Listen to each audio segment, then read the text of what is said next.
BJP ಅವಧಿಯಲ್ಲಿ ಹೆಚ್ಚು ವಕ್ಫ್ notice ವಿಚಾರಕ್ಕೆ ಸಂಬಂಧಿಸಿದಂತೆ ಗೃಹ ಸಚಿವ ಡಾಕ್ಟರ್ ಜಿ ಪರಮೇಶ್ವರ್ ಅವರು ಪ್ರತಿಕ್ರಿಯೆ ಕೊಟ್ಟಿದ್ದಾರೆ.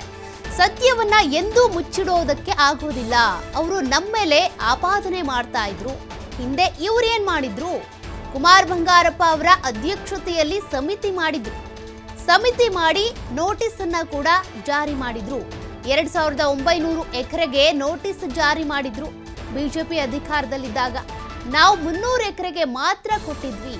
ಯಾರದ್ದು ನೋಟಿಸ್ ಜಾಸ್ತಿ ಇದೆ ಅಂತ ಗೃಹ ಸಚಿವ ಡಾಕ್ಟರ್ ಜಿ ಪರಮೇಶ್ವರ್ ಅವರು ಪ್ರಶ್ನೆ ಮಾಡಿದ್ದಾರೆ.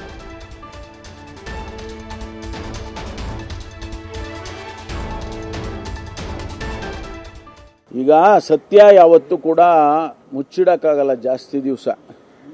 ಈಗ ನಮ್ಮ ಮೇಲೆ ಆಪಾದನೆ ಮಾಡ್ತಿದ್ರು, ನೀವು ಕೊಟ್ಟಿದ್ದೀರಿ, ನೋಟಿಸ್ ಕೊಟ್ಬಿಟ್ಟಿದ್ದೀರ ಅಂತ. ಇವ್ರೇನು ಮಾಡಿದ್ರು? ಇವರು ಒಂದು ಸಮಿತಿ ಮಾಡಿ, ಕುಮಾರ್ ಬಂಗಾರಪ್ಪನವರ ಅಧ್ಯಕ್ಷತೆಯಲ್ಲಿ ಸಮಿತಿ ಮಾಡಿ ಇವರು ನೋಟಿಸ್ಗಳು ಜಾರಿ ಮಾಡಿದ್ದಾರೆ. ಎಷ್ಟು ಎಕರೆ ಜಾರಿ ಮಾಡಿದ್ದಾರೆ? 2900 ಎಕರೆ. ಇದು ಸಿದ್ದರಾಮಯ್ಯನವ್ರ ಕಾಲಕ್ಕೆ ಬರೀ 300 ಚಿಲ್ಲರೆ ಎಕರೆ. ಯಾರ್ದು ಜಾಸ್ತಿ? ಯಾರ ಮೇಲೆ ಆಪಾದನೆ ಮಾಡ್ಬೇಕು ನಾವು?